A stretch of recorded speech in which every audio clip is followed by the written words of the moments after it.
Voilà, faut que j'arrête de commencer toutes mes vidéos par voilà.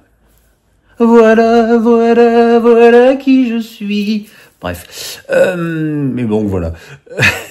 20e journée de Ligue 1 et c'est le moment de mes pronos inimaginables. 4 sur 9 la semaine dernière, ce qui est bien mais pas top. Cette 20e journée qui va commencer dès ce soir avec Montpellier-Lens. Montpellier qui reste sur 2 victoires consécutives et une équipe de Lens qui est quand même dans le dur. Et même si les résultats sont pour l'instant toujours assez corrects, mais enfin c'est quand même une équipe qui a perdu Samba, Kuznetsov et Danso maintenant dans ce mercato hivernal. Il est évident que sur le plan défensif, ça plombe un petit peu les ambitions des nordistes. Montpellier qui reste sur 2 victoires consécutives, avec notamment une victoire étonnante et finalement pas imméritée à Toulouse. Donc, je vais dire match nul. Samedi, Brest-PSG, on en parlait dans la vidéo précédente. 3 matchs en un mois entre les deux équipes. C'est souvent dans l'histoire du football. Alors c'est rarement au niveau européen, puisqu'on le rappelle, le seul match de Coupe d'Europe entre 2 clubs français a opposé Lyon à Bordeaux. Bon, en championnat, tout va à peu près bien. C'est toujours pareil, avant un match de championnat, on ne sait pas trop ce que va nous concocter Luis Enrique comme équipe. Est-ce que ça va encore joyeusement tourner ou pas? Moi, j'ai plutôt tendance à dire oui. Brest, faut pas oublier que Brest a quand même joué contre le Real et que contre le Real, tu cours. Je vais quand même dire victoire de Paris. Monaco-Auxerre. Équipe de Monaco qui a explosé à l'Inter, mais une équipe d'Auxerre qui est pas dans une très très bonne période et en plus qui a du mal à voyager. Victoire de Monaco.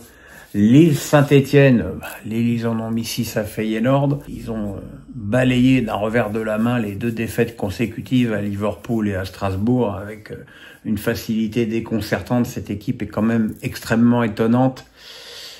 Saint-Étienne joue pas si mal mais prend pas non plus tant de points que ça. On attend aussi toujours des recrues du côté des Verts, même si Cardona est revenu. Je vais dire victoire de Lille.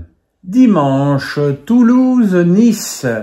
Nice qui a fait un parcours lamentable en Europa League. Alors, il y a aussi des excuses, en tout cas au début, avec le nombre absolument invraisemblable de blessés qu'avait Nice. Mais enfin, ils ont quand même laissé tomber assez rapidement. Une équipe de Toulouse qui est pas dans sa meilleure forme en ce moment. Ils viennent de perdre 2 fois de suite au Stadium. Donc, je vais dire victoire de Nice. Reims-Nantes. Reims, c'est compliqué. Reims, c'est compliqué. Et même s'ils viennent de faire un match nul à la rémoise, je dirais très défensif et au courage à Paris, avec Paris qui avait la tête à Stuttgart. Mais il faut pas oublier que le dernier match à Delaune, c'était un pauvre match nul contre le Havre. Nantes va arriver certainement avec de grosses ambitions défensives. Je vais dire match nul. Angers-Le Havre, un match très important pour les Angevins qui peuvent prendre 3 points de plus et leurs aises dans la course au maintien et aussi enfoncer un concurrent direct. Le Havre, même si j'ai senti un léger mieux au niveau du comportement à Reims et contre Brest, ça reste quand même extraordinairement faible, notamment sur le plan offensif. Victoire d'Angers. Rennes-Strasbourg. Alors, Rennes-Strasbourg, si ça a lieu, si je me base chez moi, ça ne pleut plus.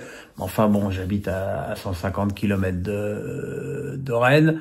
A priori, les routes pour aller de chez moi à Rennes sont pas extraordinairement praticables.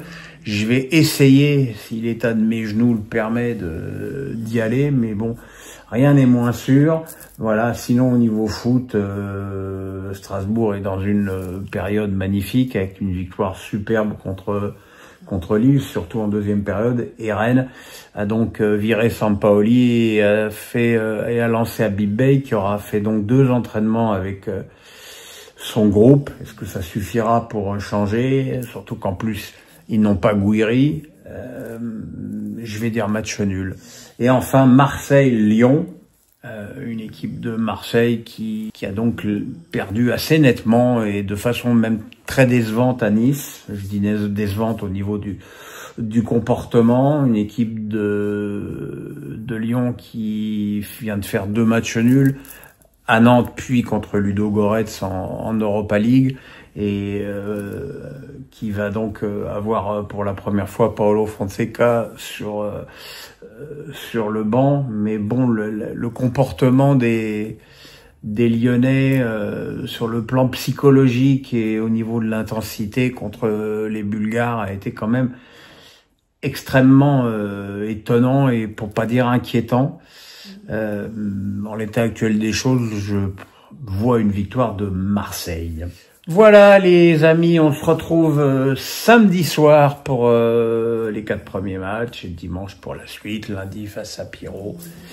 Et certainement jeudi, je vous ferai les dossiers de Pierrot sur l'équipe de France, un dossier qui sera certainement en 2 parties parce que pour le coup, pour avoir suivi l'équipe de France pendant 5 ans, là j'en ai des choses à raconter. Voilà. Dites-moi en commentaire si ça vous botte ce dossier sur l'équipe de France.